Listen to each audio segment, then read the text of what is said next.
You know, Dr. Greer, you have covered so much. Oh, and did I? oh my God, you covered so much. All right, we can unpack it. We're going to get, because I am truly fascinated by your work. And we're going to get to much of this in as much detail as possible. But I also want to do it in a way that the not so smart guys like myself understand what you're saying. Oh, you're plenty smart. I want to go backwards with a couple of things before we move forward. Sure.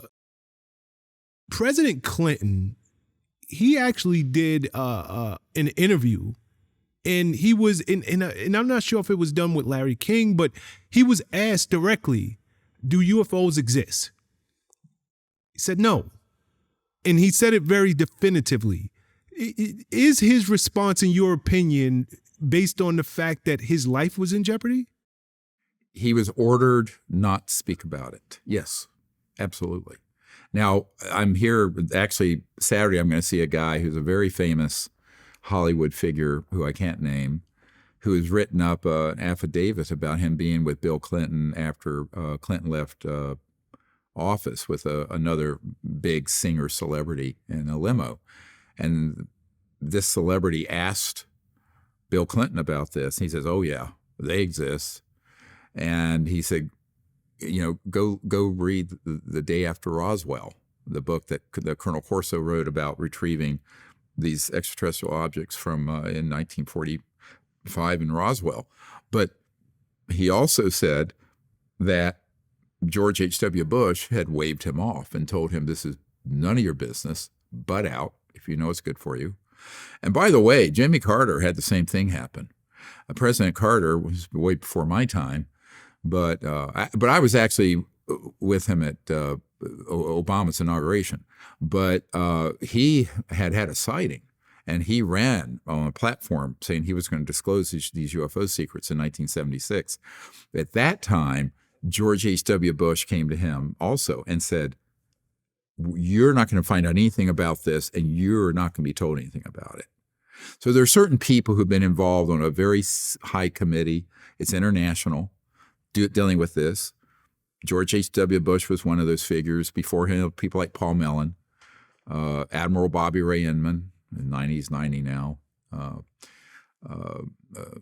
former Vice President Dick Cheney, very involved. But the people that are in that system that come up to a certain level of politics, they're not going to share that information with other people. And if someone gets into the presidency or a key position in the Senate who doesn't know, they're not going to know. So let me give you the criteria about whether you're in the need to know or not. It's whether you came up through the system and you're willing to cooperate with the agenda of the secrecy. If it sounds like if they'll do a psychological profile, I call it a soul biopsy. I'm a doctor, but where they actually look at your values, and if they think that you will not go along with that agenda, they won't tell you anything. I don't care if you're the chairman of the Joint Chiefs of Staff. So now, if you're someone who would go along with that agenda, they'll read you into some of it or brief you on some of it. The military term for being briefed or and included in a classified project is read in. But so it isn't based on your rank. This is one of the things I had to learn very early and that was Clinton's problem. They didn't trust that if he was read in, that he wouldn't go along with the agenda. So they basically waved him off, threatened him, and gave him, opportunities after he left the presidency. So he became friends with George H.W. Bush and made a lot of money in speaking fees in the oil emirates in the Mideast. And, look, that's how the game is played. The head of Army Intel, this guy, General Stubblebine in 92, after we had this encounter on the beach, he personally offered me $2 billion if I would be quiet and work with his operation on this. And that was a serious offer. That was $1 billion was a lot of money. It was a lot of money. Hold on. $1 billion in 2023 is a lot of money. You were offered $2 billion. Yep. And he went behind my back to my wife, tried to convince her for me to accept it. And I said, no, thank you. I'm not going to be an asset, and I don't care about your money. I've never cared about threats. I've never cared. It's not that I don't care about my personal security. I care about the mission of what we need to do on this planet first, and I've never cared about money. I mean, no one goes into emergency medicine for the money, by the way. You're better off owning a yogurt shop. You'd make more money. But I think that, honestly, or being a rapper or whatever. But honestly, I mean, to me, it's like, that's the kind of nonsense that goes on. There are these quid pro quo corrupt efforts. And I think this is one of the big tests also for people in Washington is now that this is going into hearings in the Congress and there are people looking into it, are they going to stay the course whether they're bribed or threatened? Because they use blackmail, they use threats, and they use bribes. Even before you go there, you personally have disclosed more to the world than President Clinton, the U.S. government. Oh, yeah. And you're still alive. Why haven't you been killed? Well, I want to be circumspect here, but up until 1988, there were 3 people my team killed, and I was almost killed.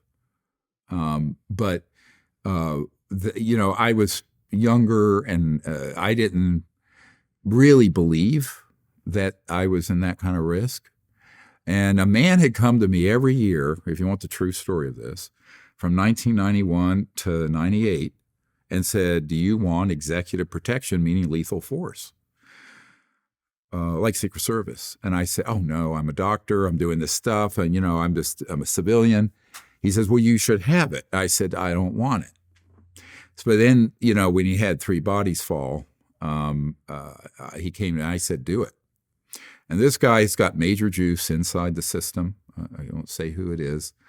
They're very loyal and basically said, anyone makes a move towards you or anyone on your team, they'll be the last thing they do. So we sort of put in a check and balance. It's sort of the old term Mexican standoff. It's sort of that's where that is. And that's been in place. Does that still exist for you to this day? Oh, yeah, sure. Absolutely.